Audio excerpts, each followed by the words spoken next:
আলহামদুলিল্লাহ আলহামদুলিল্লাহিল্লাযী হাদানা লিহাযা ওয়া মা কুন্না লাউলা আন হাদানাল্লাহ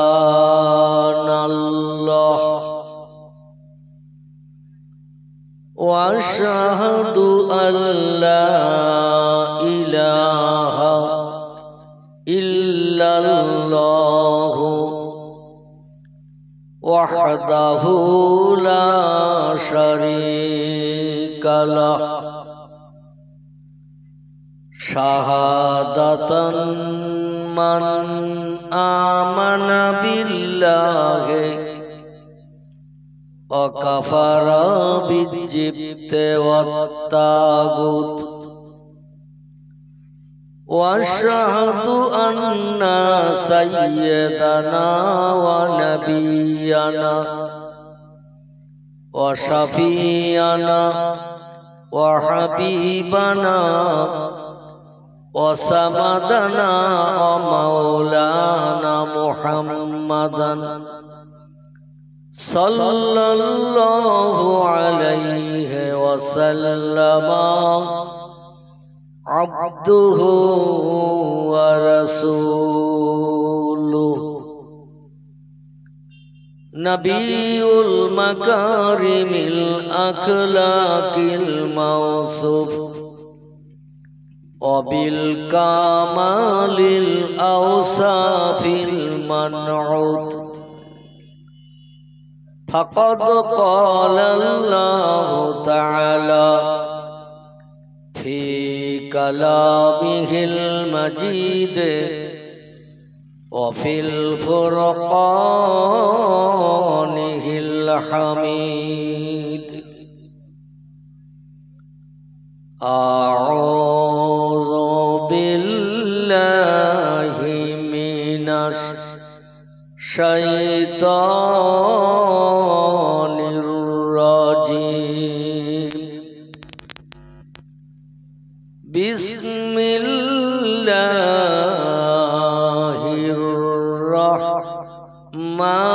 الرحمن الرحيم سبحان الذي أسرى بعبده ليلا من المسجد الحرام إلى المسجد الأقصى وقال النبي صلى الله عليه وسلم ودابة أبيض فوق الحمار ودون البغل وقال النبي صلى الله عليه وسلم فأذن المؤذن ثم صلى ركعتين إماما كما قال عليه الصلاة والسلام وقال الله تعالى في شان حبيبه إن الله وملائكته يصلون على النبي يا أيها الذين آمنوا صلوا عليه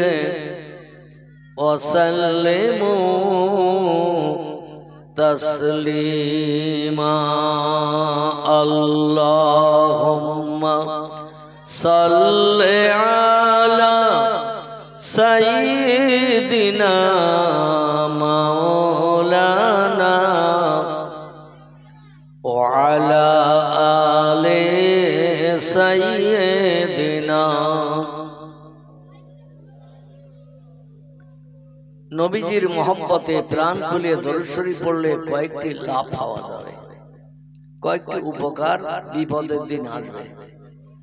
বর্তমান একটি লাভ হলো বক্তা বক্তৃতা করলে গা গরম হয়, ভিতরের গেঞ্জি পর্যন্ত শীতকালেও ভিজে যায় কথা বলার কারণে। আর আপনারা যদি চুপ করে বসে বসে একটু ঠোঁট নেড়ে দরুদ শরীফ পড়েন, আমার জলসা শেষ করার আগে আপনাদের অবস্থা হিমালয় পাহাড় মতো হয়ে যাবে ভাই। হিমালয় পাহাড় বোঝেন তো, ঠান্ডা না গরম? ঠান্ডা। এই জন্য আপনারাও একটু আমার গলার সঙ্গে গলা মিলিয়ে একটু আওয়াজ দেবেন, বক্তার মতো আপনাদেরও গরম হয়ে যাবে গা। কম্বলের খোঁজ নিতে হবে না, কোরিয়ান কম্বলের কোনো চিন্তা ভাবনা করতে হবে না, ইনশাল্লাহ একটু কথা বললে গা গরম হবে। 2 নম্বর লাভ হলো যেদিন হাসরের মাঠে কেউ কারো দিকে ফিরে তাকাবে না। ইয়াউমা ইয়াফিরুল মারউ মিন আখিহি ওয়া উম্মিহি ওয়া আবিহি ওয়া সাহিবাতিহি ওয়া বানিহি আল আখির। আল্লাহ কোরআনে 1450 বছর আগে তথ্য কোট করেছেন, ভবিষ্যতে তথ্যটা আমরা বাস্তবে রূপদান করব হাসরের মাঠে। কোথায় বললাম?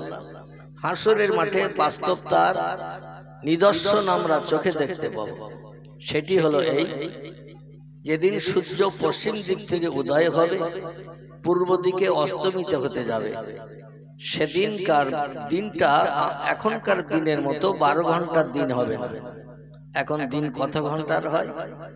12 ঘন্টা। গরমকালে একটু লম্বা হয়, শীতকালে আবার দিন একটু ছোট হয়, ঠিক কি না? দেখবেন এই শীতের যখন শুরু, এদিকে কারা আওয়াজ করতেছে? এই তোরা একটু আওয়াজ বন্ধ কর বাপ, আর নইলে এখানে এসে বল আমরা শুনি। হয় এখানে এসে বল আমরা শুনি, নইলে একটু কথা বন্ধ কর। মেলা লোক আওয়াজ করলে শ্রোতারা শুনবে কার কথা? একজন বল। এখানে আয় বাপ, সবাই বাচ্চারা এখানে এসে বসো। ইবলিস শয়তান ও তো শুনবে না, আর ওই ছেলেদের দিয়ে অ্যাকশন চালাচ্ছে যাতে কেউ শুনতে না পায়, আর কি সম্পর্কে বলতেছে সেই খবরও যেন না জানে। এই জন্য ইবলিস শয়তান বাচ্চাদের ভিতরে ঢুকে যায়। কোরআনে একেবারে 113 নম্বর সূরায় আল্লাহ পাক কোট করে দিয়েছেন, মিনাল জিন্নাতে ওয়ান নাস। আছে না? আল্লাযী ইউওয়াসবিসু ফি সুদুরিন নাস মিনাল জিন্নাতে ওয়ান নাস। মানুষের অন্তরে ধোঁকা দেয়, অসসা দেয়, প্ররোচনা দেয় কিছু জিন জাতি এবং কিছু মানুষ। মানুষের ভিতরেও শয়তান আছে, জিনের ভিতরেও শয়তান আছে। কোরআনে সূরা নাসে আল্লাহ তথ্য দিয়েছে। ও বাচ্চারা ওরা তো শুনবে না, আবার কাউকে শুনতেও দেবে না। আবার জিনেদের ভিতরে কিছু খবিস আছে, ওরা নিজেরা শুনবে না, আবার কাউকে শুনতে দেবে না। এজন্য একসঙ্গে ওরা এক জায়গায় দলবদ্ধ হয়ে গেছে। ওই পাশে দরকার হয় ওদের 3 জন কি 4 জন যদি থাকে, 6 জায়গায় বসিয়ে দেয়। ওরা 4 জন যারা গন্ডগোল করছিল ওখানে, ওদের 6 জায়গায় বসিয়ে দিতে হবে। তাহলে আর ওরা একে অপরকে সামনে পাবে না, কোনো কথা বলার সুযোগ পাবে না। তো যেটা আমি বলছিলাম, ইয়াউমা ইয়াফিরুল মারউ মিন আখিহি ওয়া উম্মিহি ওয়া আবিহি ওয়া সাহিবাতিহি ওয়া বানিহি। আল্লাহ বলছেন, যেদিন সূর্য পশ্চিম দিক থেকে উদয় করা হবে, পূর্ব দিকে অস্তমিত করানো হবে, সেদিন 12 ঘন্টার দিন কিন্তু হবে না। সেদিন একটা দিন তৈরি হবে, 50 আলফা সানা মিম্মা তাউদ্দুন। জোরে বলুন একটু আল্লাহু আকবার। আল্লাহর পয়গম্বর সাল্লাল্লাহু আলাইহি ওয়াসাল্লাম জানিয়ে দিয়েছেন, দুনিয়ায় 24 ঘন্টার একটা দিন গণনা করা হয়। 12 ঘন্টা দিন, 12 ঘন্টা রাত, এই দুটো মিলে কিন্তু একটা দিন গণনা করা হয়। ঠিক বললাম না ভুল বললাম? আমার তথ্য দিতে যদি আপনাদের মগজে কোনো ভুল তথ্য ধরা পড়ে, সঙ্গে সঙ্গে রিপিট করবেন, আমাকে জানিয়ে দেবেন, আমি সংশোধন করে নেব।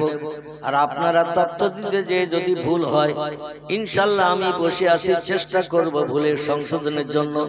তবে ইতিকাফের নিয়ত করে চুপ করে বসে থাকলে হবে না। ইতিকাফ পর্যন্ত নাকি মানে নীরবতা অবলম্বন করা, একে আরবি ভাষায় বলা হয় ইতিকাফ। ইতিকাফের নিয়ত করে বসে থাকবেন না, একটু কথা বলবেন, তাহলে বক্তার মতো আপনাদের গা গরম হবে, মজলিস ছেড়ে উঠে যেতে হবে না। জোরে বলুন আমিন।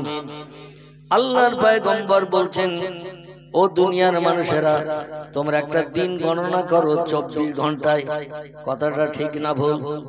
দেখবেন এয়ারপোর্টে যাবেন, ট্রেন স্টেশনে, হাওড়া স্টেশনে যাবেন, ওখানে কিন্তু 12 ঘন্টার ঘড়ি নাই।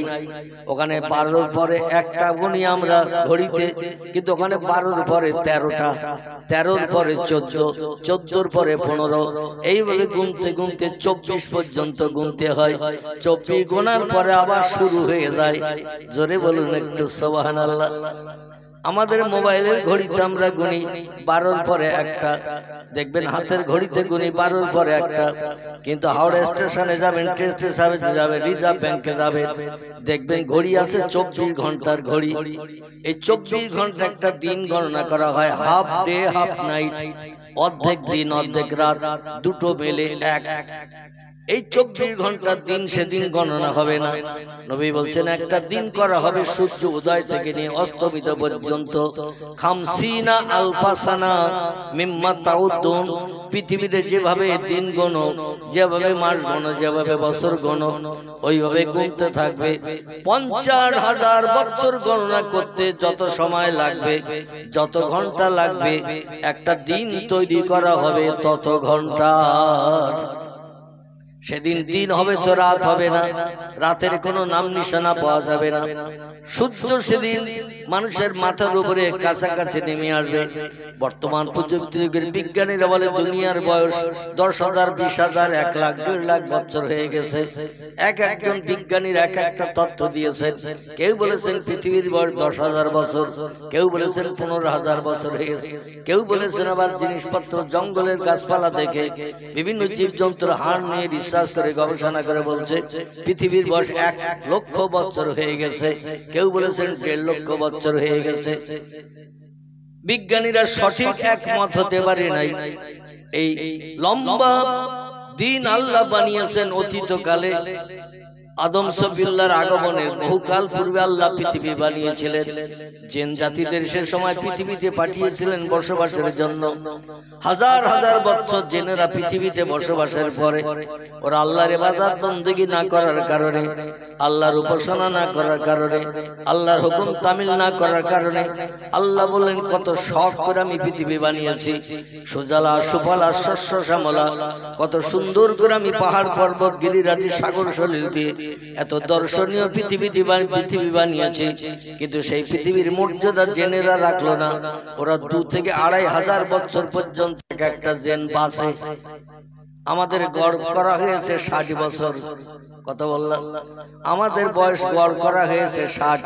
কেউ যদি 70 বাঁচে একজন 85 মরবে, কেউ যদি 65 বাঁচে একজন 55 মরবে, কেউ যদি 80 বছর বাঁচে একজন 40 মরবে। মানে 2 জনের গড় করা হয়েছে 60। এই জন্য কেউ বেশি পায়, কেউ কম পায়। এখন যে লোকটা কম পেল তার বয়স যারে কেটে দিয়ে বেশি করা হয়েছে। একবার যদি জানতে পারতো ঝামেলা বাঁধাতো না। আমার বয়স তুই কেন কেটে নিয়েছিস, আমার বয়স ফেরত দে। কারণ দুনিয়ায় কেউ মরতে চায় না, সবাই চায় পৃথিবীতে বেঁচে থাকতে। কথাটা ঠিক না ভুল? হাজার হাজার বছর জেনেরা পৃথিবীতে বেঁচে ছিল আল্লাহর ইবাদত বন্দেগী না করার কারণে। বহুকাল পরে আল্লাহ পাক কাদা মাটি দিয়ে একটা সৃষ্টি বানালেন, তারা হলো আমরা। জোরে বলুন সুবহানাল্লাহ। আল্লাহ বলছেন ওয়াইস ক্বালা রাব্বুকা লিল মালাইকাতি ইন্নী জাইলুন ফিল আরদি খলিফা। আল্লাহ বলছেন ও আমার ফেরেশতা মণ্ডলীরা, আমি বড় শখ করে দুনিয়া বানালাম, আর দুনিয়ার সৌন্দর্য শ্রীবৃদ্ধির জন্য জিন জাতিদের পাঠিয়ে দিলাম। কিন্তু আমার দুনিয়ায় বাস করে ওরা, আমার নেয়ামত খায় ওরা, আমার অনুদান বিবি বাচ্চা নিয়ে সংসার জীবনে সুখ ভোগ করে ওরা, জীবন যৌবনের খোদা নিবৃত্তি করে ওরা, আমার জমিনে ঘর বেঁধে শান্তিতে ওরা বসবাস করে, শান্তিতে ঘুমায়। কিন্তু আমি আল্লাহ আমার হুকুম তামিল করে না, আমার ইবাদত করে না। এই জন্য আমি আল্লাহ পাক নতুন একটা সৃষ্টি পৃথিবীতে পাঠিয়ে আমার ইবাদত করিয়ে দেখাবো যে আমার দুনিয়া বানানো সার্থক হয়েছে। জোরে বলুন একটু সুবহানাল্লাহ। আল্লাহ তাই বললেন ফেরেশতারা আমি নতুন একটা জাতি পৃথিবীতে পাঠাবো, এখন তোমাদের মতামতটা বলো। ফেরেশতারা বললেন ক্বালু ইয়াসফিকুদ্দিমা ওয়া নাহনু নুসাব্বিহু বিহামদিকা ওয়া নুকাদ্দিসু লাক। ফেরেশতারা বলে আল্লাহ আমাদের খাওয়া নাই, ঘুম নাই, পেশাব নাই, পায়খানা নাই, ব্যবসা বাণিজ্য করি না, টাকা পয়সাই করি না, ব্যাংক ব্যালেন্স করি না, বিবি নাই, বাচ্চা নাই, জীবন যৌবনে খোদা নিবৃত্তির কোনো প্রয়োজন নাই, আমরা 24 ঘন্টা আপনার ইবাদত বন্দেগীতে লিপ্ত থাকি। কোরআন শরীফ এসেছে ওয়া ইয়াফআলুনা মা ইউমারুন, আল্লাহ বলছেন আমি যখন যেটা বলি ফেরেশতারা সঙ্গে সঙ্গে সেটা বাস্তবে রূপদান করে। ওরা কাজে যাব, অমুক কাজে যাব, অমুক করব, এখন পারবো না এরকম কথা ফেরেশতারা কোনোদিন বলেনি এবং ভবিষ্যতেও বলবে না। আল্লাহর হুকুম তামিলের জন্য ফেরেশতারা 24 ঘন্টা ওত পেতে রয়েছে। যেই আল্লাহ কিছু করতে বলবেন সঙ্গে সঙ্গে আল্লাহর হুকুমটা বাস্তবে রূপ দান করে আল্লাহকে ফেরেশতারা খুশি করে থাকে। সেই ফেরেশতারা বল আল্লাহ দুনিয়ায় যদি আবার কাদামাটি দিয়ে মানুষ বানিয়ে পাঠান, যেনারা যেমন আপনার ইবাদত বندگی করেনি, আপনার উপাসনা করেনি, আপনার হুকুম তামিল করেনি, মারামারি কাটাকাটি অশান্তি করেছে, ব্যভিচারে পশুদের মতো লিপ্ত হয়েছে, মানুষ মার্ডার করেছে, গরিব এতিমের হক ফাঁকি দিয়ে কে পৃথিবীতে অশান্তি বাঁধিয়েছে, ও মানুষেরাও তাই করবে, কাদামাটির মানুষেরা তাই করবে। বরং আমরা 24 ঘন্টা আপনার ইবাদত বন্দেগীতে লিপ্ত, আমাদের ইবাদতে আপনি খুশি হয়ে যান। আল্লাহ বলেন ক্বালা ইন্নী আলামু মা লা তা'লামুন, আমি যা জানি তোমরা তা জানো না। তোমরা জেনেদের দিকে তাকিয়ে বলছো মানুষেরাও জেনেদের মতো এরকম অশান্তি করবে, পৃথিবীতে মারামারি কাটাকাটি করবে, একে অপরের জীবন নাশ করবে, একে অপরের অর্থ আত্মসাৎ করে খাবে, গরিব এতিমের হক ফাঁকি দিয়ে খাবে, মানুষ মার্ডার করে স্ত্রী সন্তানকে বিধবা এতিম বানাবে। তোমরা জেনেদের দিকে লক্ষ্য করে এই তত্ত্ব মানুষ সম্পর্কে দিচ্ছ, কিন্তু শুনে নাও আমি যা জানি তোমরা তা জানো না। বরং আমি আল্লাহ তোমরা অনুমতি দিলেও মানুষ বানাবো, অনুমতি না দিলেও মানুষ বানাবো, আর মানুষ বানিয়ে তোমাদের চোখে আঙুল দিয়ে দেখিয়ে দেব মানুষ শুধু আমার ইবাদত করে। আরেকটু জোরে হবে না? আমার ভাইরা, ফেরেশতারা যে তথ্য দিয়েছিলেন তথ্যটা কিছুটা বাস্তব। পৃথিবীতে বর্তমানে ইবাদত করে দুটি দলের মানুষ, খুব ভালো করে শোনেন। পৃথিবীতে ইবাদত করে আল্লাহর হুকুম তামিল করে চলে দুটি দলের মানুষ। কটি বললাম? দুটি দলের মানুষ কেবল আল্লাহর হুকুম পালন করে ইবাদতে লিপ্ত থাকে।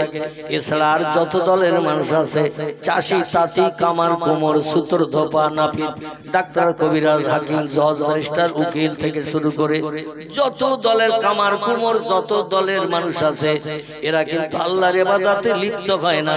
এরা দুনিয়াদারিতে সবসময় মত্ত। কখন অর্থ উপার্জন হবে, সুন্দরী বিবি থাকবে, বড় বিল্ডিং বানাবো, ভালো মন্দ খাবো, এই চিন্তা ভাবনায় মানুষ সব সময় ব্যস্ত থাকে। দুটি দলের মানুষ 24 ঘন্টা আল্লাহর হুকুম তামিলে ব্যস্ত থাকে।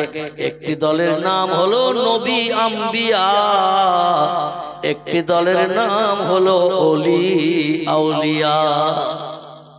ঠিক বললাম না ভুল বললাম? একটি দলের নাম হলো নবী আম্বিয়া, একটি দলের নাম হলো ওলি আউলিয়া। নবীদের চরিত্র হলো সাদা কাপড়ের মতো। নবীরা কোনোদিন কারো মালে না বলে হাত দেয়নি, কারো গালে কোনোদিন অন্যায় ভাবে চপেটাঘাত করেনি, নবীরা কোনোদিন কাউরে গালি দেয়নি, নবীরা কোনোদিন কারো সম্পর্কে কোনো বাজে মন্তব্য করেনি, নবীরা কোনোদিন মিথ্যা কথা বলেনি, নবীরা কোনোদিন কারো না বলে তার মালে হাত দেয়নি। নবীদের চরিত্র ছিল সাদা কাপড় মার্কা। আরে নবীদের দোসর আর একটি দলের মানুষ পৃথিবীতে বাস করে, এদের নাম হলো ওলি আউলিয়া। নবী হলো এক বচন, আম্বিয়া হলো বহু বচন। একজনকে বলা হয় নবী, বহুজনকে বলা হয় আম্বিয়া। একজনকে বলা হয় ওলি, বহুজনকে বলা হয় আউলিয়া। একই দলের মানুষ, একজনকে বলা হয় ওলি, বহুজনকে বলা হয় আউলিয়া। আমার ভাইরা, নবীদের চরিত্র যেমন সাদা কাপড় মার্কা, আর একটা দলের মানুষের চরিত্র সাদা কাপড় মার্কা।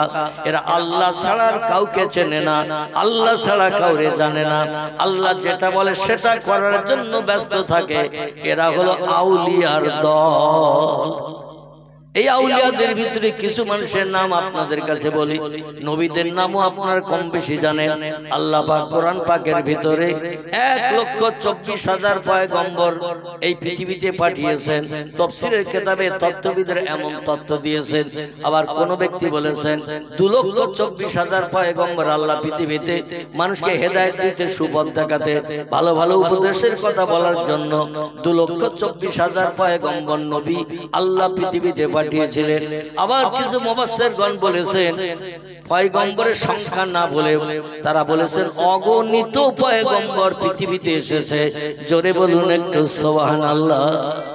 সংখ্যার কথা না বলে কিছু তাফসীরি কারকেরা তাফসীরে রুহুল বায়ান, তাফসীরে মাওজিহুল কোরআন, তাফসীরে বায়ানুল কোরআন, তাফসীরে বাইজাবি, তাফসীরে কাশফ, তাফসীরে জালালুল কোরআন, তাফসীরে মারিফুল কোরআন, এইভাবে বিখ্যাত বিখ্যাত তাফসীরের কিতাবে লেখকেরা লিপিবদ্ধ করেছেন।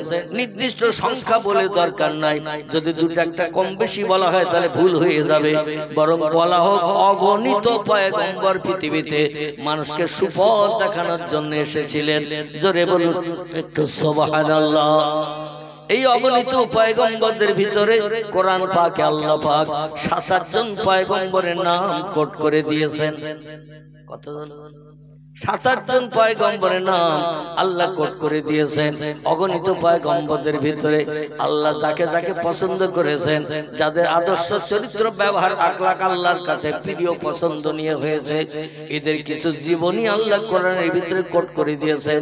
তাদের জীবনের দিকে দৃষ্টি নিক্ষেপ করে আমাদের গাড়িটা চালাতে হবে, চরিত্র নামক গাড়িটা।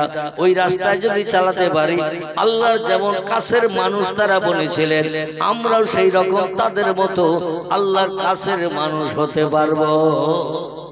জোরে বলুন একটু আমিন। আমি পয়গম্বরদের নাম কটা একটু বলি, তারপরে ওলিদের গোটা কয়েক নাম বলবো। এইভাবে আমি দুই দলের কিছু মানুষের জীবন আদর্শের তথ্য আপনাদের কাছে পরিবেশন করে ইনশাআল্লাহ দোয়ার মজলিসে দোকান হাত উঠিয়ে আমাদের আপনজন যারা দুনিয়ার মোহমায়া ছেড়ে কবরে কবরস্থ হয়ে গেছে, আমরা তাদের জন্য একটু দোয়া মাগফিরাত কামনা করে কোরিয়ান কম্বলের ভিতরে আমরা ঢুকে পড়বো ইনশাআল্লাহ। রাজি আছেন তো নাকি? না তার আগে উঠে যাবে? যদি বলে তার আগে উঠবো তাহলে আমি আর শেষ পর্যন্ত বলবো না, আগে ভাগে দোয়া করে দেবো। যে এই অসুবিধা হবে আমার একটু নক করে দেবে, আমি সঙ্গে সঙ্গে আল্লাহু আমিন করে দেবো। শীতের রাতে ফাঁকা জায়গায় লম্বা টাইম বসিয়ে রাখবো না। আল্লাহ পাক কোরআন পাকের ভিতরে পছন্দনীয় আদর্শ চরিত্র ব্যবহার আখলাক যাদের অতি প্রিয় আল্লাহর কাছে ছিল, এদের ভিতর থেকে ছাঁটাই করে বাছাই করে আল্লাহ 7 জন পয়গম্বরের নাম কোরআনে কোট করেছেন। আমি তাদের নাম কটা একটু বলি, শুনুন।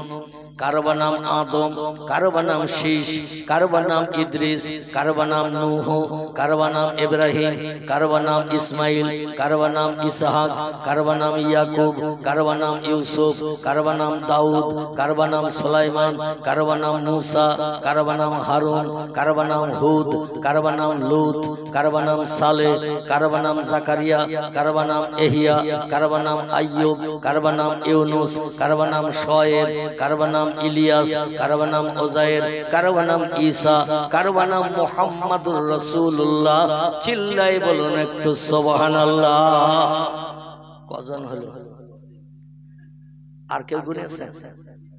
আমার সামনে বসা ভাই বলছে 25। আচ্ছা, আপনারা গুনেছেন না শুনেছেন? শুনেছেন।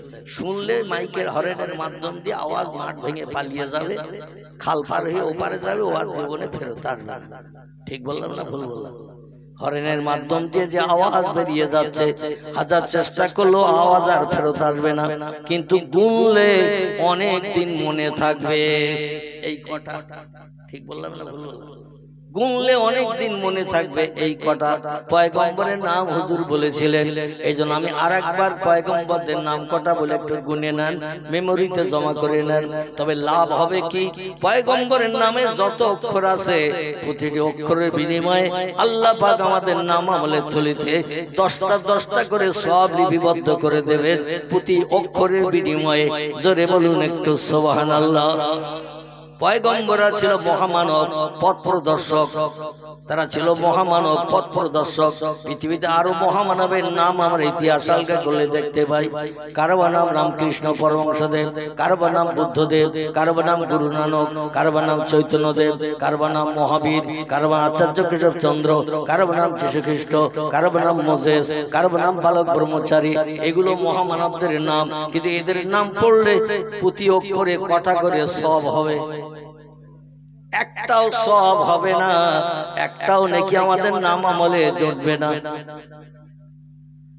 কিন্তু আল্লাহর কোরআনে লেখা যত পয়গম্বরের নাম আল্লাহ কোট করে দিয়েছেন, প্রতিটি নামে যতটা করে অক্ষর দিয়ে পয়গম্বরের নামগুলো কোট করা হয়েছে, প্রতিটি অক্ষরের বিনিময়ে আল্লাহ পাক আমাদের নাম আমলের থলিতে 10টা করে সব লিপিবদ্ধ করবেন। এ সব হাসরের মাঠে আমাদের লাগবে না লাগবে না? সব লাগবে না লাগবে না? এমনি এমনি জান্নাতে যাওয়া যাবে? আল্লাহ বলছেন আকিমুল ওয়াজনা বিল কিসতি ওয়ালা তুকসিরুল মিজান। হাসরের মাঠে সবাইকে হাজির করব। পৃথিবীর জমিনে কেউ 60 বছর বেঁচে ছিলে, কেউ 70 বছর বেঁচে ছিলে, কেউ 82 বছর বেঁচে ছিলে। আমার দুনিয়ায় বাস করেছো, আমার নেয়ামত খেয়েছো, আমার অনুদান সুন্দরী বিবি বাচ্চা নিয়ে সংসার জীবনে সুখ ভোগ করেছো। আমার কাজ কি করেছো? আমার হুকুমের কি তামিল করে তোমরা আমাকে খুশি করেছো? আজকের সেগুলো দেখাও। এই জন্য কিন্তু সৎ কাজ করে না গেলে, নেকি সব অর্জন না করলে ভবিষ্যৎ জীবনটা কিন্তু হাসরের মাঠে বড় বিপদগ্রস্ত হয়ে যাবে। এই জন্য কিছু আমল করে কবরে যাওয়ার দরকার আছে না নাই? আছে না নেই? আছে। আমার ভাইর এই জন্য পয়গম্বরের নাম যে লোকটি পড়বে তার নাম আমলের থলিতে প্রতিটি অক্ষরের বিনিময়ে 10টা করে সওয়াব লেখা হবে। আর যে লোকগুলো পয়গম্বরের নাম শুনবে তাদের নাম আমলের থলিতে প্রতিটি অক্ষরের বিনিময়ে 10টা করে সওয়াব লেখা হবে। পড়বে যে তার নাম আমলে যতটা সব, যে লোকটা শুনবে তার নাম আমলে ততটা সব। আল্লাহর কোরআন যে লোকটি পড়বে কষ্ট করে তার আমল নামার থলিতে যতটা সব। যে লোকটা আল্লাহর কোরআন পাকের আয়াতগুলো শুনবে, কোরআনের অক্ষরগুলো শুনবে, তার নাম আমলে সেম সমান সমান সব লেখা হবে। আমার ভাইরা, এই জন্য আমি নাম কটা আরেকটা বলি, একটু গুনে মেমোরিতে জমা করে রাখেন।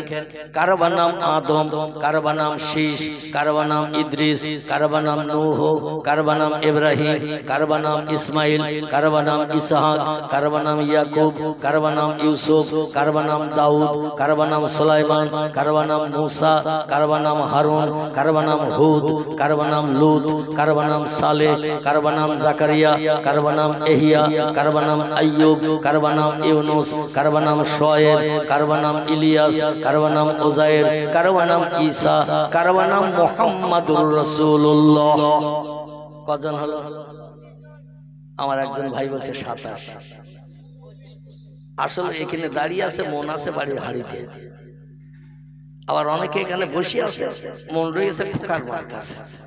খোকার মা এখন কি করছে তা ঠিক নেই। আবার কেউ এখানে বসে আছে, মন আছে মোবাইল মেশিনের মনের মানুষের কাছে। কখন ফোন করব বা ও করবে, কথা বলবো আমি কোথায় আছি, ও কোথায় আছে। এ ঠিক বললাম না ভুল বললাম? এখন মোবাইল মেশিনের সঙ্গে মগজ অ্যাডজাস্ট হয়ে গেছে। একেবারে ব্রেন মগজ মোবাইল মেশিনের সঙ্গে অ্যাডজাস্ট হয়ে কিছু সময়ের জন্য খোকার মাকে পরিত্যাগ করেন। গরম হাড়ির ভালো ভালো রান্না বান্নার কথা একটু চিন্তা দূর করে। আমার ভাইরা মনটা একটু এই মজলিসে রাখেন, তাহলে যেটা দেব তত্ত্ব সেটাই বুঝবেন। অন্যথা আমি বলবো নেতাজি, আপনারা শুনবেন পেঁয়াজি। আমি বলবো জ্যোতি বোস, আপনারা শুনবেন তত্ত্ব বোস। মানে দেহ এখানে, মন আরেক জায়গায়। বলবো একরকম, শুনবেন আর একরকম, ঝামেলা বুঝে যাবে। এই জন্য যেটা বলবো সেটা শুনুন, মনটা একটু একাগ্রতা নিয়ে বসুন। আমার ভাইরা, কিছু মানুষ বললেন 25 জন। আমি 25 জনের নামই আপনাদের কাছে বলেছি। যারা 25 জন গুনেছেন সঠিক গুনেছেন, কিন্তু আমি পূর্বে কতজন পয়গম্বরের নাম বলেছি? 27। পূর্বে আমি 27 জন পয়গম্বরের নাম আপনাদের কাছে বলেছি। কোরআনে যাদের নাম কোট করা হয়েছে 2 জন পয়গম্বরের নাম এই জন্য বলি নাই, এই 2 জন পয়গম্বরের শুধু নাম উল্লেখ আছে কোরআনে, তাদের কোনো জীবনী কোরআনে লেখা নাই। সব পয়গম্বরের জীবনী কম বেশি কোরআনে লিপিবদ্ধ আছে। সব থেকে লম্বা জীবনী কোরআনে যার লেখা আছে তিনি হলেন 12 পারায় আল্লাহ পাক তার নামে একটি সূরা কোট করেছেন। সূরাটির নাম হলো সূরাতুল ইউসুফ। কি নাম বললাম? ইউসুফ জুলাইখা। শোনেননি? এই ইউসুফ নবীর লম্বা জীবনী আল্লাহ সব নবীর থেকে লম্বা জীবনী কোট করেছেন। এরপরে আমার আল্লাহ পাক মুসা পয়গম্বরের জীবনী লম্বা করে কোট করেছেন। এরপরে আমার আল্লাহ পাক ইব্রাহিম নবীর জীবনী লম্বা করে কোট করেছেন। আর কিছু কিছু নবীর জীবনী একটু কম কম করে তুলে ধরেছেন ভালো ভালো উদ্দেশ্য তথ্যগুলো পরিবেশনের জন্য। জোরে বলুন একটু সুবহানাল্লাহ। দুইজন পয়গম্বরের শুধু নাম এসেছে, জীবনী কোট করা নাই। একজনের পয়গম্বরের নাম হযরতে জুলকিফুল আলাইহিস সালাম, আর একজন পয়গম্বরের নাম হযরতে আলিয়াসা আলাইহিস সালাম। এই দুইজন পয়গম্বরের নাম দিয়ে 27 জন। এই 27 জন পয়গম্বরের ভিতরে দুইজনের কোনো জীবনী কোট করা নাই, শুধু দুইজনের নাম উল্লেখ হয়েছে। জোরে বলুন একটু আমিন। আর ওলিদের সম্পর্কে আমি বলছিলাম, দুটি দলের মানুষ আল্লাহর আপন হয়েছে। আল্লাহর নবী হাদিস শরীফে জানিয়েছেন, মান কানা লিল্লাহি কানাল্লাহু লাহু। যে লোকটি আল্লাহর আপন হয়ে যায় আল্লাহ তার আপন হয়ে যায়। কথাটা বোঝা গেল? এই বক্স কোন জায়গায় আছে? অত জোর দিতে হবে, একটু কম করে দাও, যেন ঢোলের মতো আওয়াজ হচ্ছে। একটু কম করে দাও বক্সে। হ্যাঁ, নাহলে ঘুরিয়ে দাও, একটু ঘুরিয়ে অন্যদিকে করে দাও। আমার ভাইরা, আল্লাহ নবী বলছেন, মান কানা লিল্লাহি কানাল্লাহু লাহু। যে লোকটি পৃথিবীতে আল্লাহর হয়ে যায় আল্লাহ তার আপন হয়ে যায়। আল্লাহ যখন কোন বান্দা বান্দির আপন হয়ে যায়, অকুল্লা শাইয়্যিন ইয়ানফাউন নাস।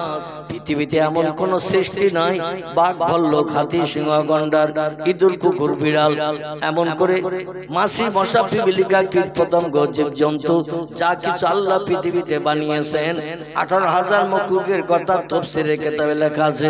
তবে বর্তমান প্রযুক্তি যুগের বিজ্ঞানীরা দূরবীক্ষণ যন্ত্র আই গ্লাস, দূরবীক্ষণ যন্ত্র যারে বলা হয়, এই দূরবীক্ষণ যন্ত্র দিয়ে রিসার্চ করে বলছেন, আল্লাহ যদি 18,000 সৃষ্টি পৃথিবীতে পাঠিয়ে থাকেন পৃথিবীর সৌন্দর্য বৃদ্ধির জন্য, বর্তমানে হাইব্রিড মার্কা প্রোডাকশন বাড়তে বাড়তে পৃথিবীতে সৃষ্টির সংখ্যা 1.5 লক্ষ ছাড়িয়ে গেছে। যা আগে ছিল না, এখন তাই হাইব্রিড প্রোডাকশন, বিজ্ঞানীরা প্রযুক্তির মাধ্যম দিয়ে নতুন নতুন জীব নতুন নতুন সৃষ্টি পৃথিবীতে আমাদের দেখিয়ে দিচ্ছে। কথাটা ঠিক বললাম না ভুল বললাম? আগে জার্সি গরু ছিল, 100 বছর আগে জার্সি গরু, মাথার দিকে দেখবেন গরুর মতো, পিঠের দিকে দেখবেন মহিষের মতো, ঠিক না ভুল?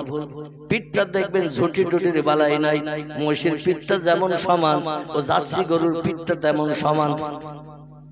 এ আগে ছিল না, নতুন তৈরি হয়েছে বিজ্ঞানী প্রযুক্তিতে। হাইব্রিড মাগুর মাছ আগে ছিল 3 মাসে 5 কেজি 7 কেজি, যেমন খেতে দেবেন 24 ঘন্টা খায়, আর যেমন খেতে দেবেন তেমন বাড়বে। ঠিক বললাম না ভুল বললাম? Silver cup, glass cup, tilapia মাছ, জাপানি পুঁটি আগে ছিল, এগুলো ছিল না।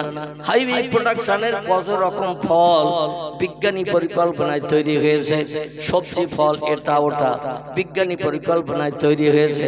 এই জন্য সৃষ্টির সংখ্যা 18,000 থেকে বাড়তে বাড়তে বিজ্ঞানীরা বলছে এখন পৃথিবীতে সৃষ্টির সংখ্যা নতুন নতুন সৃষ্টি 1.5 লক্ষ ছাড়িয়ে গেছে। আমার ভাইরা, এই সৃষ্টিগুলো আল্লাহ এই জন্য পৃথিবীতে পাঠিয়েছিলেন, ওয়াইন মিন শাইইন ইল্লা ইউসাব্বিহু বিহামদিহি। আল্লাহ বলেন যা কিছু চোখে দেখতে পাও, যা কিছু চোখে দেখতে পাও না, সব সৃষ্টি আমার নামের জপ জিকির করে, আমার নামে তাসবিহ পড়ে। লা ইয়াফকাহুনা ইল্লা তাসবিহাহু।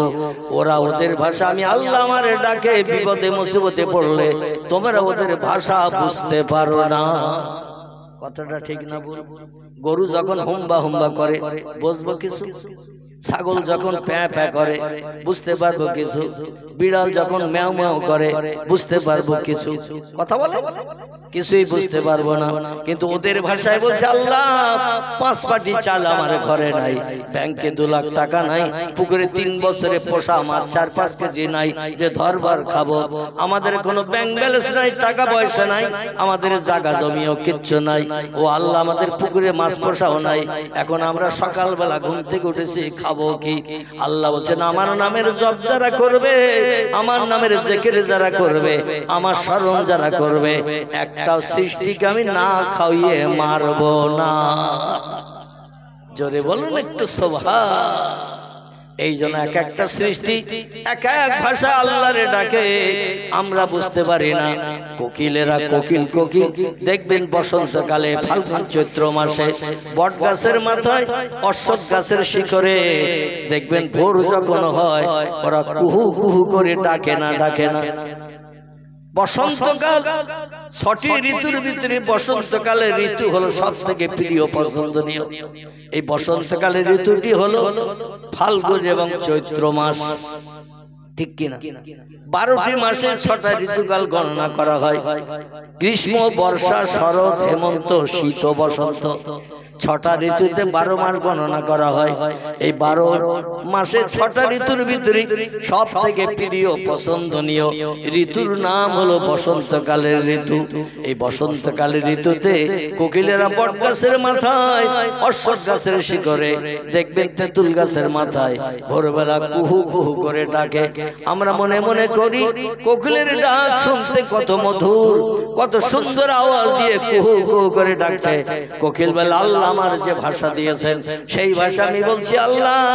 পূর্ব দিকে সূর্যোদয় হওয়ার উপক্রম দেখা যাচ্ছে, লাল অস্তিম আভা দেখা দিচ্ছে, এরপরই তো সূর্যোদয় হয়ে যাবে, দিনের আলো এসে যাবে।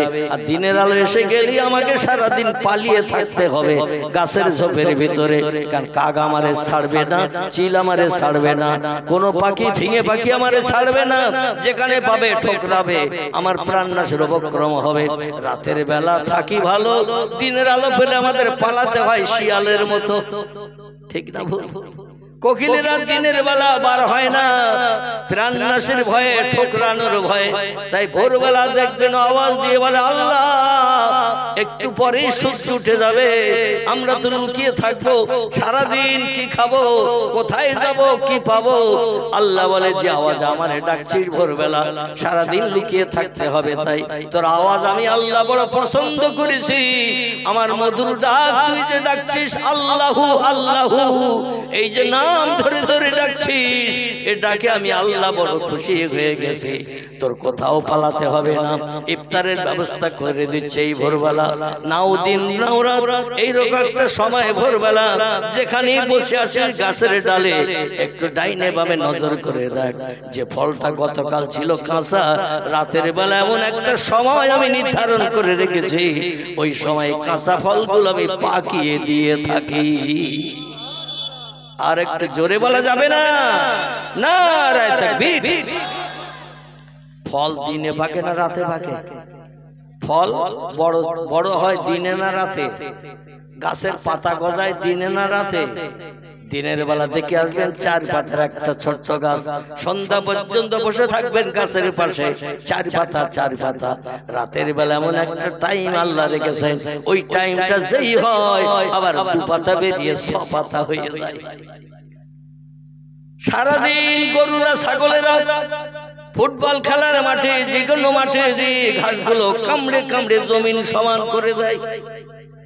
আর সন্ধ্যাবেলা বাড়ির মালিক গরুগুলো ছাগলগুলো নিয়ে, মহিষগুলো নিয়ে যখন বাড়ি ফেরে, গরু আর ছাগল মহিষেরা বলে আল্লাহ জমিন সমান করে দাঁত দিয়ে ধরে ধরে কেটে কেটে খেয়েছি, আগামীকাল সকালবেলা এই মাঠেই তো বাড়ির মালিক আমারে বেঁধে যাবে, ঘাস বলতে যা ছিল সব তো জমিন সমান কেটে কেটে খেয়েছি, আগামীকালের খাবার কোথায় পাবো?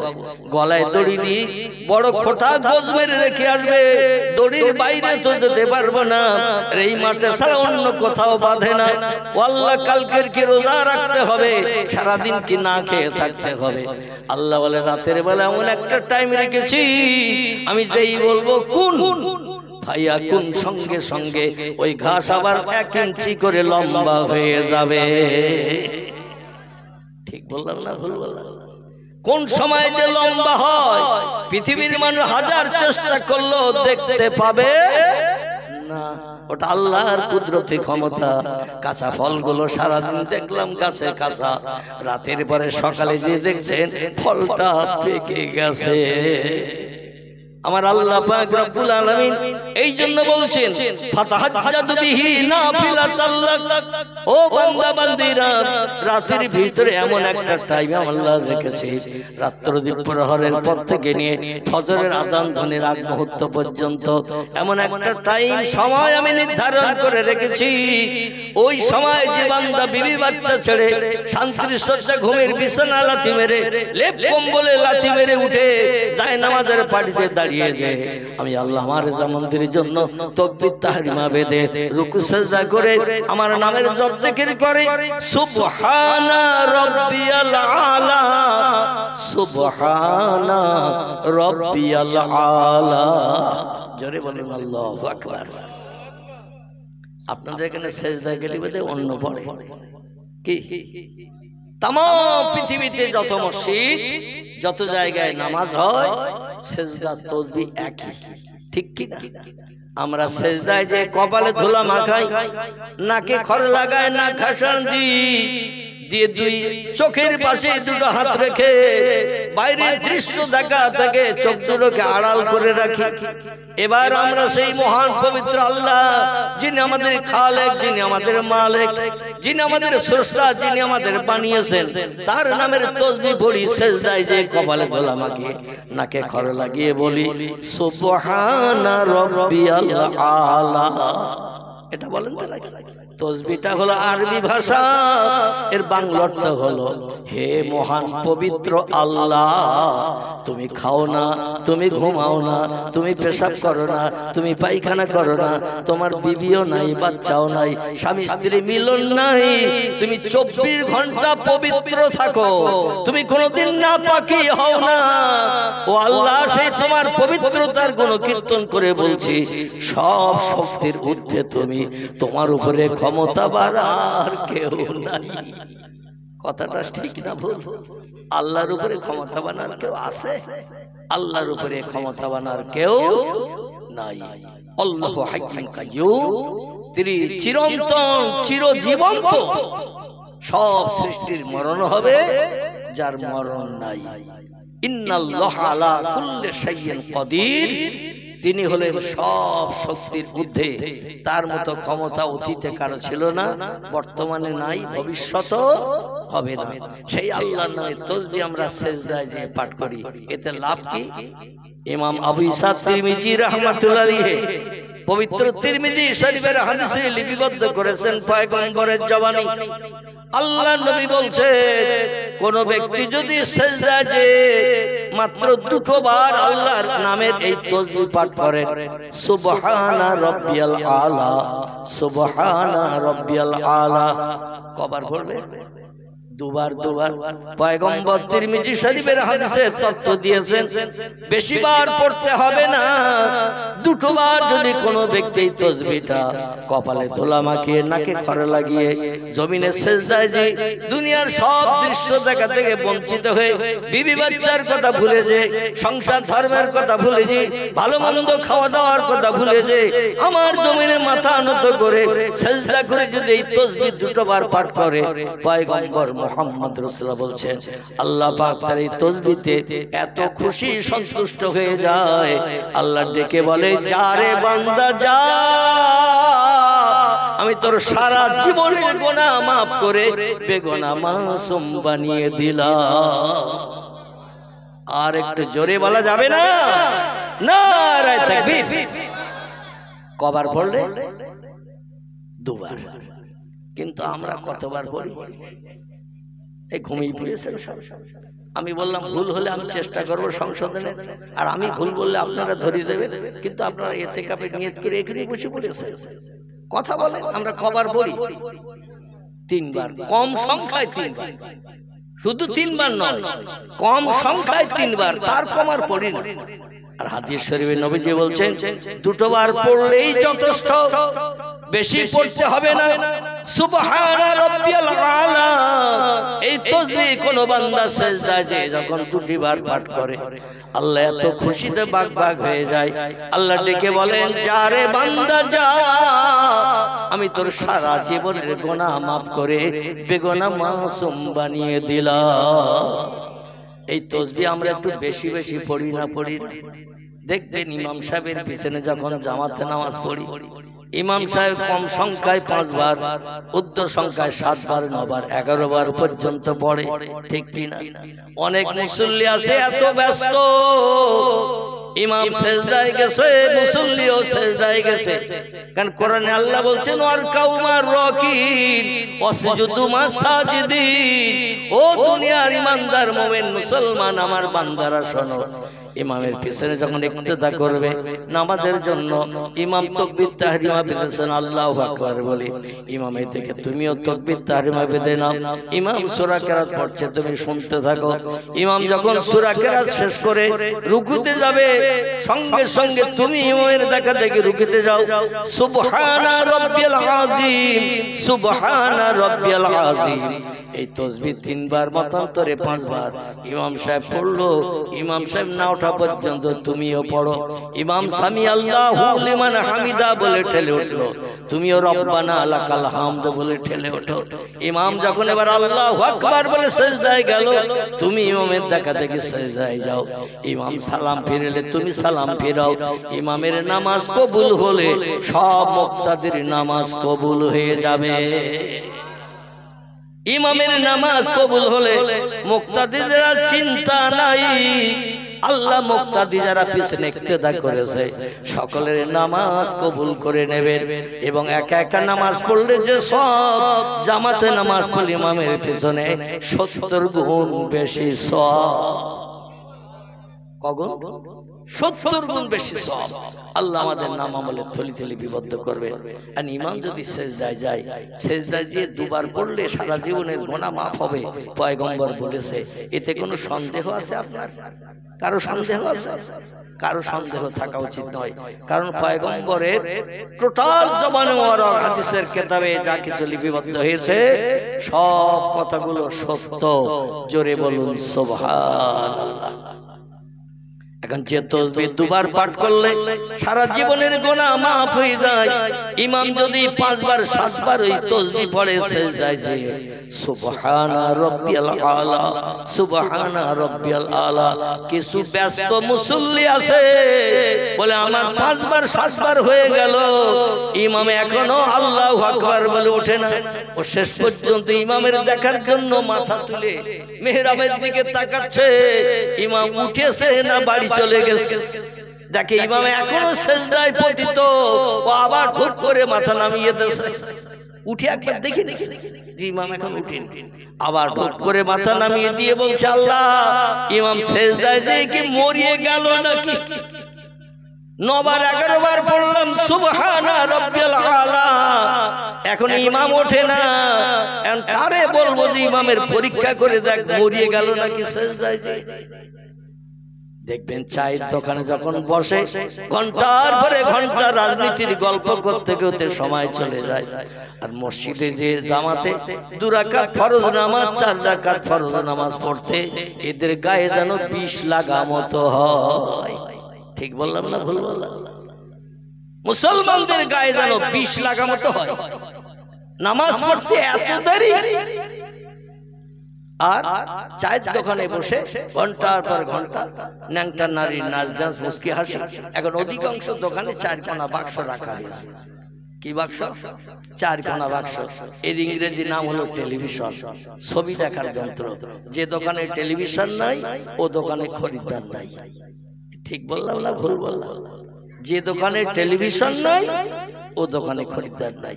মানে কিছু চাটা খাবো, রাজনীতির গল্প করব, মাঝে মাঝে ন্যাংটা নারী দেখবো। পৃথিবীর মানুষকে বেঈমান বানানোর জন্য, চরিত্রহীন বানানোর জন্য এই টেলিভিশন যন্ত্রটাই হলো এনাফ। এই টেলিভিশন যন্ত্রটাই হলো এনাফ, যথেষ্ট বেঈমান বানার জন্য, চরিত্রহীন হওয়ার জন্য। খারাপ খারাপ কাজ করার জন্য এই যন্ত্রটা হলো যথেষ্ট। এই জন্য এই যন্ত্র থেকে একটু দূরে সরে থাকতে হবে, অন্যথায় আমি আপনি বেঈমান হয়ে যাব, কখন নিজেও খবর পাবো না। জোরে বলুন একটু নাউজুবিল্লাহ। আমার ভাইরা, আসুন আমরা সামনের দিকে গিয়ে যাই। আল্লাহ পাক রব্বুল আলামিন তিনি যে ইবাদতের হুকুম করেছেন, ইবাদত পৃথিবীতে দুটি দলের মানুষ বাস্তব জীবনে রূপদান করেছে। একটি দলের নাম হলো নবী আম্বিয়ার দল, একটি দলের নাম হলো ওলি আউলিয়ার দল। নবী হলো এক বচন, বহুজনকে বলা হয় আম্বিয়া। ওলি হলো এক বচন, বহুজনকে বলা হয় আউলিয়া। আসেন এবার নবীদের জীবনী চরিত্র কেমন, আর ওলিদের জীবনী চরিত্র কেমন, আর আমাদের জীবন চরিত্র কেমন, একটুখানি টালি করে যাচাই করে নিয়ে বাড়ি যাব। আল্লাহ আগামীতে যেন তাদের সাদা কাপড় মার্কার চরিত্র আমাদের জীবনের সঙ্গে প্রতিফলিত করে কবরে যাওয়ার তৌফিক দান করেন। জোরে বলুন একটু আমিন। একজন পয়গম্বরের নাম আপনারা জানেন। আমি যে 25 জন পয়গম্বরের নাম বলেছি, সবার জীবনী আলোচনা করা সম্ভব হবে না, কারণ লম্বা লম্বা জীবনী তাদের বর্ণনা করতে গেলে 2-4 রাত লেগে যাবে, তাও শেষ হবে না। আমি একজন পয়গম্বরের নাম বলবো। পয়গম্বরটির নাম হলো হযরতে আইয়ুব নবী। কি নাম বললাম? হযরত আইয়ুব নবী। যে 25 জন পয়গম্বরের নাম বলেছে, তার ভিতরে এই নামটা রয়েছে। পরবর্তীতে এই মেশিনের মাধ্যম দিয়ে আপনারা যখন খুলবেন নামটা বেরিয়ে যাবে। এই আইয়ুব নবীকে আল্লাহ পাক বাদশাহিত্ব দিয়েছিলেন, পয়গম্বরী দিয়েছিলেন, এবং কোটি কোটি টাকার মালিকও বানিয়েছিলেন। অর্থ সম্পদ দেশের বাদশা, জনগণের এমন করে সুখ দুঃখের ভাগিদার বানান তৌফিক আল্লাহ তারে দান করেছিলেন। আইয়ুব নবীর জীবনের একটা ছোট্ট ঘটনার কথা আপনাদের কাছে বলবো। তারা কেমন আল্লাহর উপরে তাওয়াক্কুল ভরসা ছিল, আল্লাহর উপরে কেমন অনড় ছিলেন তারা, আর আমরা কেমন আল্লাহর সঙ্গে সম্পর্ক রেখেছি, একটুখানি যাচাই করে বোঝা যাবে আমাদের ইমানের জোর কতটা, তাদের ইমানের জোর ছিল কতটা। একটু প্রাণ ভরে মহব্বতে দরুদ শরীফ একটাবার আল্লাহুম্মা সাল্লি আলা মাওলানা মুহাম্মদ ওয়া আলা আলি সাইয়্যিদিনা। ইউসুফকে দেখে জুলাইখা পাগল, ইউসুফকে দেখে জুলাইখা পাগল, রসুলকে দেখে খাদিজা, সেই আশিকে মুসলিম পাগল। দরুদ পড়ো মুস্তাফা আল্লাহুম্মা সাল্লি আলা মাওলানা মুহাম্মদ ওয়া আলা আলি সাইয়্যিদিনা মাওলানা। পয়দা হইয়া দিনের নবী, পয়দা হইয়া নূরের নবী, না দেখিলেন পিতার মুখ।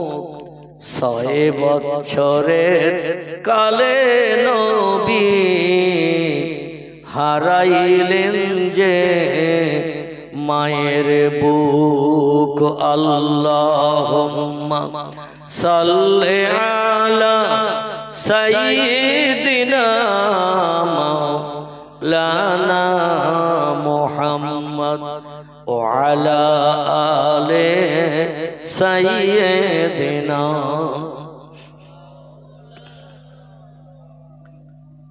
আমার ভাইরা, সংক্ষেপ করে পয়গম্বর আইয়ুব নবীর জীবনের শেষ লগ্নের কিছুটা আলোকপাত করি। আল্লাহ পাক ওনাকে নবুয়ত দান করে পয়গম্বর করলেন জিবরিল আমিন মারফত। কার মারফত? পৃথিবীতে যত মানুষ নবী ও পয়গম্বর হয়েছে, জিবরিল আমিন মারফত তাদের কাছে শুভ সংবাদের বাণী পৌঁছে দেওয়া হয়েছে। আল্লাহর তরফ থেকে আল্লাহ পাক তোমাকে আপন বান্দা হিসেবে কবুল করে নিয়েছে।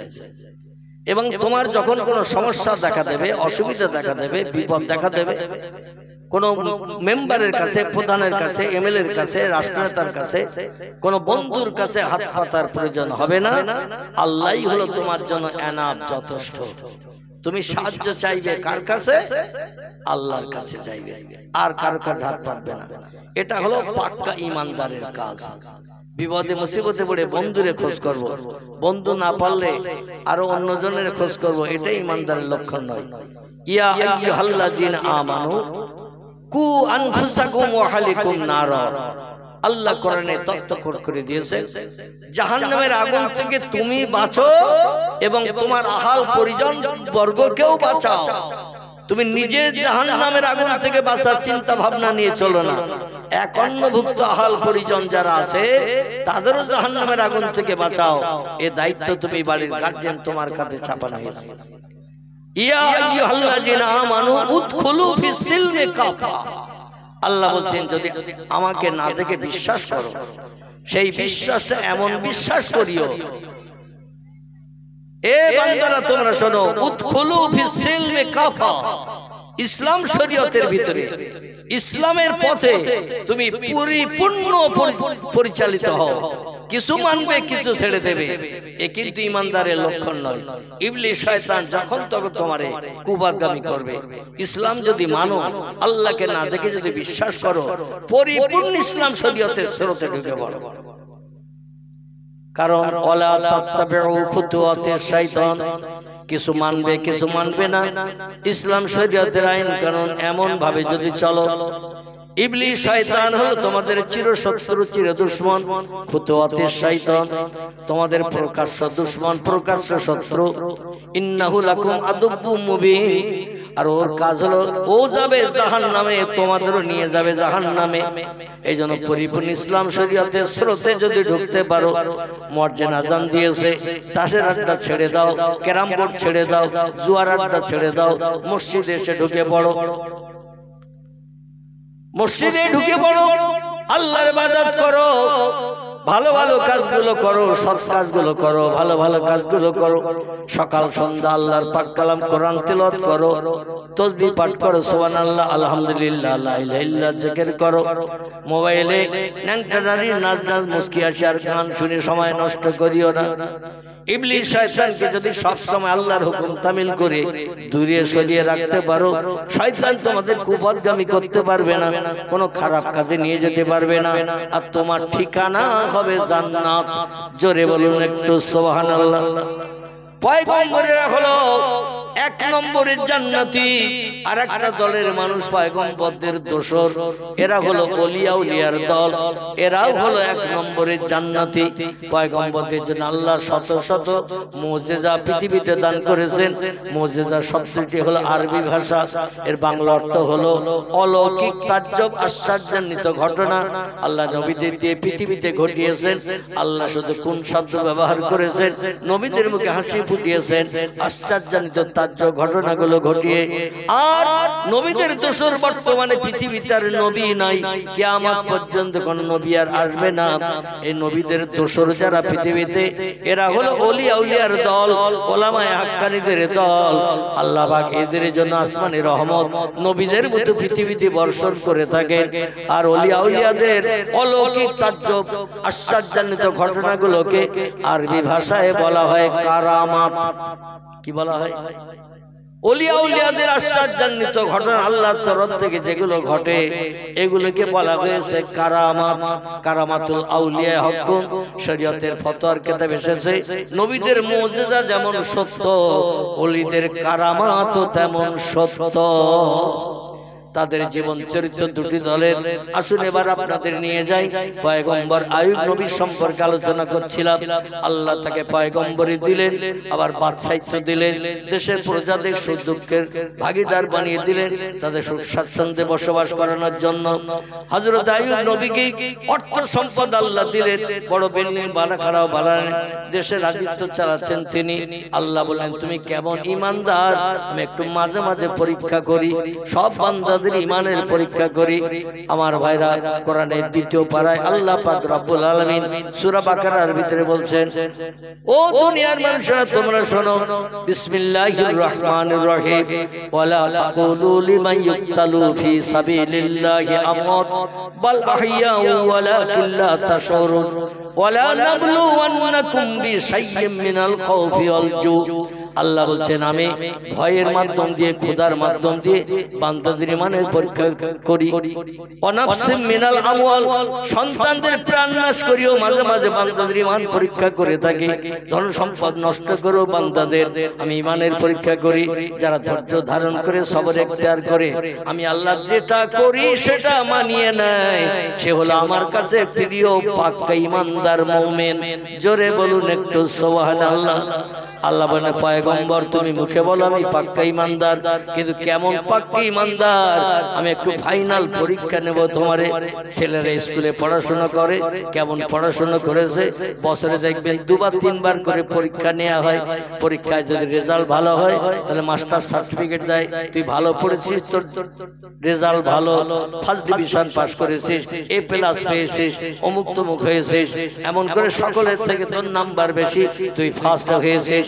আল্লাহ বলেন, আমার ফার্স্ট বান্দাদের তালিকার নাম যদি লিখতে চাও একটু পরীক্ষা দাও।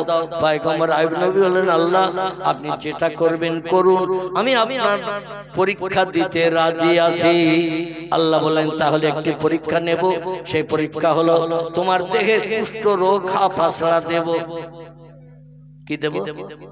কুষ্ঠ রোগ ঘা পাসলা দেব তোমার দেহে, এমন কুষ্ঠ রোগ দেব, ঘা পাসলা দেব, দুনিয়ার ডাক্তার কবিরাজ হাকিম বৈদ্য ঔষধ দিয়ে সারাতে পারবে না। এখন আমি দেখব তুমি আমার উপরে কেমন ভরসা করো। আল্লাহ বলেন, ফাসবরুন জামিলুন আল্লাহুল মুস্তাআনু আলা মা তাসিবুন। বিপদে মুসিবতে পড়ে যে বান্দার ধৈর্য ধারণ করে আল্লাহ সাহায্যের অপেক্ষায় থাকে, তারাই হলো পাক্কা মুমিন। এবং অচিরে তাদের মুখে আমি আল্লাহ হাসি ফুটাই পরীক্ষা শেষ হয়ে গেলে। জোরে বলুন একটা সুবহানাল্লাহ। রাজসভা স্বর্গের ভিতরে পয়গম্বর আইয়ুব নবী বাদশা, আবার তিনি পয়গম্বর, তিনি রাষ্ট্রনেতা, অর্থ সম্পদের মালিক, জনগণের দুঃখ দুর্দশা নিবারণের জন্য অর্থ অকাতরে দান করে থাকেন। আল্লাহ তাকে দিয়েছেন কুষ্ঠ রোগ, সারা দেহে ঘা পাসলা হয়ে গেছে। আমরা বাংলায় যারা ছোঁয়াচে রোগ বলি, এই ছোঁয়াচে রোগ ঘা পাসলা, প্রতিদিন রাতের বেলা পাসলা ঘা গুলো সব পেকে যে পুজ হয়, সকালবেলা আবার গেলে দিলে পচা পুজ বের হয়ে যায়, গোস্ত গুলো দেখবেন পুষে গেছে, গোস্ত পিছেও পুজ হচ্ছে, আর পুজগুলো এমন করে বেরিয়ে যাচ্ছে। রাজসভা সদবর্গে যত মন্ত্রী মহোদয় ছিল তারা ডেকে বলল, আল্লাহর পয়গম্বর দেশের বাদশা, ও পয়গম্বর আইয়ুব নবী, আপনার দেহের পচা ঘা পাসলার দুর্গন্ধ, গোস্ত পচা গন্ধ আমরা রাজদরবারে সহ্য করতে পারছি না, বিকট গন্ধ লাগছে। আপনি ডাক্তার দেখান, কবিরাজ দেখান, হাকিম বৈদ্য দেখান, ঘা পাসলায় ওষুধ লাগান, ওষুধ খান, যাতে তাড়াতাড়ি ঘা সেরে যায়, পচা দুর্গন্ধ যাতে না বার হয়।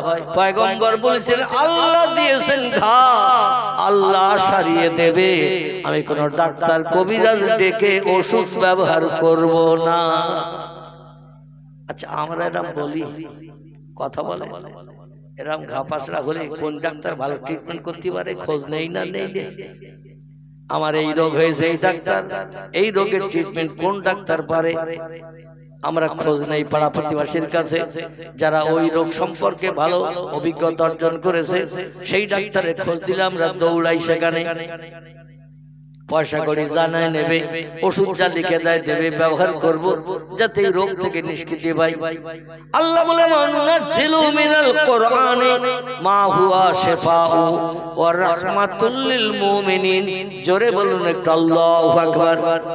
আল্লাহ বলছেন, ও বিশ্ববাসী, আমার পাক কালাম আসমানি লৌহে মাহফুজের সংরক্ষিত মিষ্টি মধুর সত্যবাণী, সত্য কথা, আমি কোরআনকে তোমাদের জন্য ঔষধ করে পাঠিয়েছি। সব রোগের ঔষধ করে কোরআনকে পাঠিয়েছি।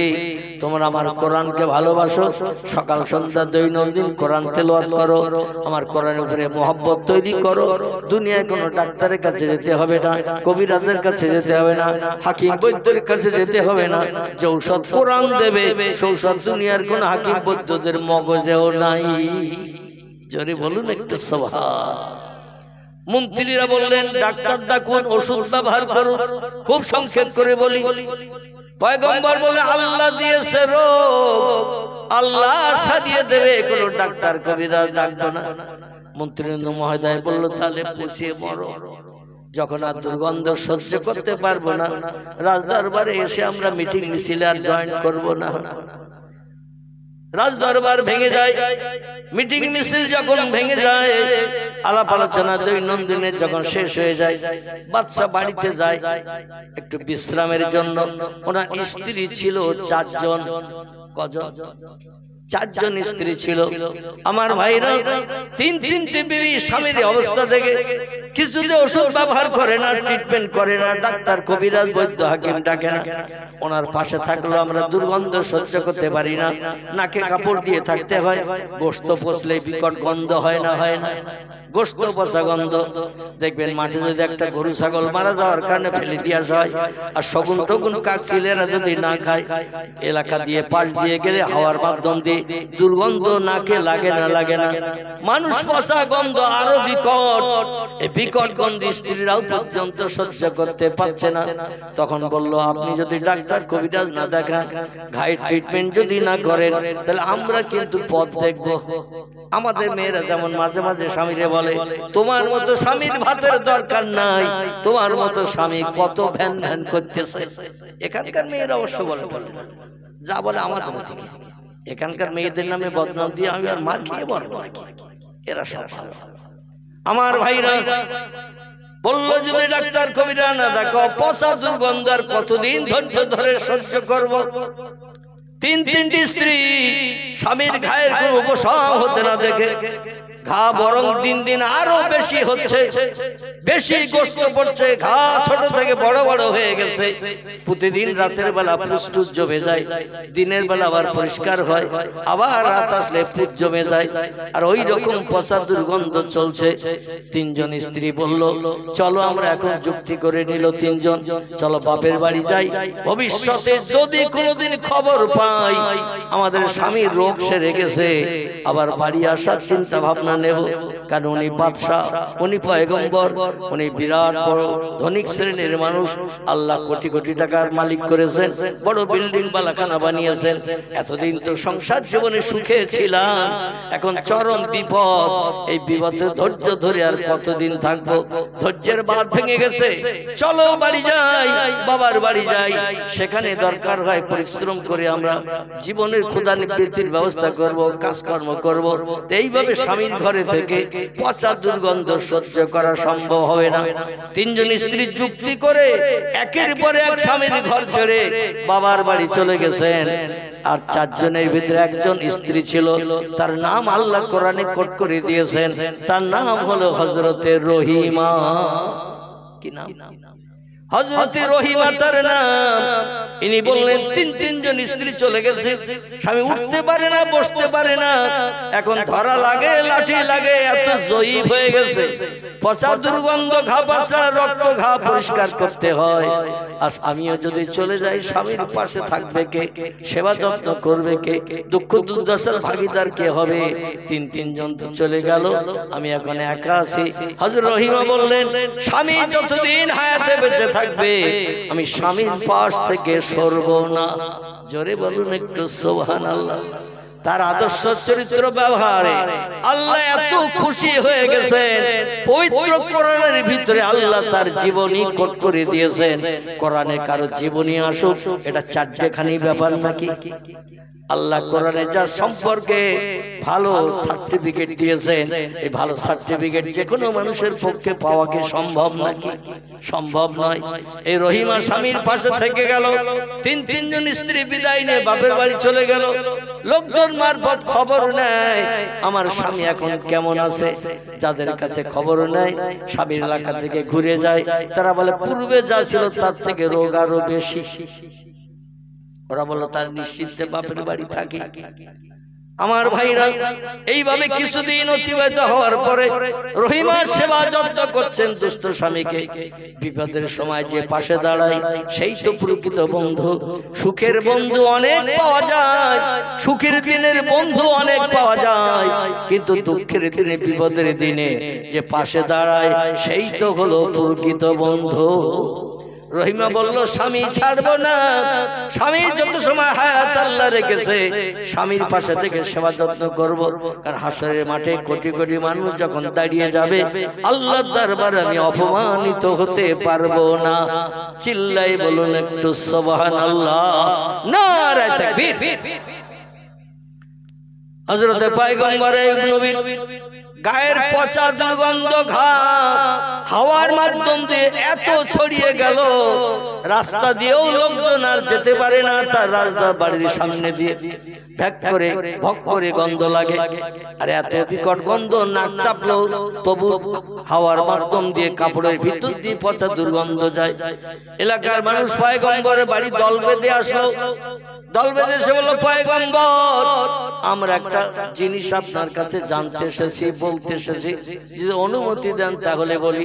পয়গম্বর বলে, নাম ইয়া আখি ইয়া আইয়ুহার রাজুল, এ লোক সকল জনসকল কি উদ্দেশ্য নিয়ে এসেছে বলো। আমার কাজ হলো জনগণের মুখে হাসি ফুটানো, বিপদে পাশে দাঁড়ানো, সাহায্য সহযোগিতা করা, গরিব এতিম মিসকিনদের খাদ্য দান করা, তাদের ক্ষুধা নিবৃত্তি করা, এটা হলো পয়গম্বরদের কাজ। কি উদ্দেশ্যে আমার কাছে এসেছো? বলে, হয় আপনি দেশে থাকেন, আমরা ঘর বাড়ি ছেড়ে বিবি বাচ্চা নিয়ে অন্য দেশে চলে যাই, অন্যথায় আপনি চলে যান, আমরা বিবি বাচ্চা নিয়ে দেশে সুস্থভাবে বাস করি। দুটোর যে কোনো একটা পথ অবলম্বন করার জন্য আপনার কাছে অনুরোধ করতে এসেছি। হয় আপনি চলে যান, আমরা বিবি বাচ্চা নিয়ে যেখানে বাস করছি সেখানে বাস করি, অন্যথায় আমরা চলে যাই, আপনি পচা দেহ নিয়ে ঘরে থাকেন, আমাদের নাকি আর দুর্গন্ধ লাগবে না। পয়গম্বর বলেন, কুমিয়া আখি, ও ভাইরা একটুখানি দাঁড়াও, আমাকে একটু চিন্তা করতে দাও, আমাকে একটু চিন্তা করতে দাও। পয়গম্বর আইয়ুব নবী মাথা নিচু করে একটু চিন্তা করে বললেন, আমার একার জন্য তোমরা সমস্ত পাড়া প্রতিবাসী দেশবাসী পচা দুর্গন্ধ সহ্য করতে পারছো না, তাই আমার কাছে রিপোর্ট করতে এসেছো। আমার একার জন্য তোমরা সবাই বিপদে থাকো, আমি ওটা পছন্দ করি না। বরং আমি যদি একা চলে যাই, তোমরা সবাই দেশে সুস্থভাবে বাস করতে পারবে। একটু চেপে আসে, একটু চেপে আসে, সবাই সুস্থভাবে বাস করতে পারবে। তাই করি, আমি চলে যাচ্ছি জঙ্গলে, যাতে আমার গায়ের পচা দুর্গন্ধ পোষা গন্ধ তোমাদের নাকে না লাগে, তোমরা বিবি বাচ্চা নিয়ে দেশে সুস্থভাবে বসবাস করো। পয়গম্বর করলেন কি, কিছু কাপড় চোপড় পুটলি করে নিয়ে কাঁধে ঝুলিয়ে নিয়ে পচা দুর্গন্ধ লাগা এই অবস্থায় তিনি ঘর থেকে বেরিয়ে পড়লেন। রাজবাড়ি ছেড়ে দিয়ে, বিশাল বড় এরিয়ার রাজবাড়ি ছেড়ে দিয়ে চলে গেলেন। স্ত্রীরা চলে গেল, বাচ্চা কাচ্চা যা ছিল তাদের সঙ্গে করে নিয়ে চলে গেল। হযরত রহিমা বলছেন, আইনা তাযহাব ইয়া জাওজি, ও প্রাণের স্বামী, এতদিন ঘরে বসবাস করেছেন, সেবা যত্ন যথেষ্ট পরিমাণে করার চেষ্টা করেছে, এরপরে হঠাৎ করে লোটা কম্বল নিয়ে আইনা তাযহাব, যাচ্ছেন কোথায়? আই বললেন, এলাল হাসার ইয়া জাওজাতি, এলাল হাসার, আমি যাচ্ছি ঝোপঝাড় জঙ্গলে, যেখানে হিংস্র জন্তু ছাড়া কোনো মানুষ বাস করে না, যেখানে কোনো মানুষ বাস করে না, হিংস্র জীব জন্তু ছাড়া, সেইখানে চলে যাচ্ছে, যাতে আমার গায়ের গোশত পচা দুর্গন্ধ পাছড়ার গন্ধ মানুষের নাকে না লাগে। এই জন্য দেশের জনগণকে সুবিধা দেওয়ার জন্য, সুখী বসবাস করার জন্য এই চিন্তা ভাবনা আমি নিয়েছি। আমার একার জন্য সবাই ঘর বাড়ি ছেড়ে চলে যাবে, ওটা আমি পয়গম্বর পছন্দ করি না, তাই আমি চলে যাচ্ছি, সবাই সুখী সমৃদ্ধিশালী জীবন গঠন করে বসবাস করুক। স্ত্রী বলছেন প্রাণের স্বামী, এই দুস্থ রোগগ্রস্ত যারা জিন্ন দেখো ভালো খেতেও পারেন না, এ প্রাণের স্বামী আপনি চলে যাচ্ছেন জঙ্গলে, আপনার দেখভাল করবে কে? বলে তিনটি স্ত্রী তো আমার এই অবস্থা থেকে চলে গেছে, তুমিও গেলেও যেতে পারো, কিংবা এই রাজবাড়িতে থাকলেও থাকতে পারো, আমি কাউকে কিছু বলবো না, কারণ আল্লাহ কি পরীক্ষা আমারে নিচ্ছে তা আমি জানি না। স্ত্রী বলেন আপনি যাবেন যেখানে, আমাকেও পাবেন সেখানে। জোরে বলুন একটু সুবহান।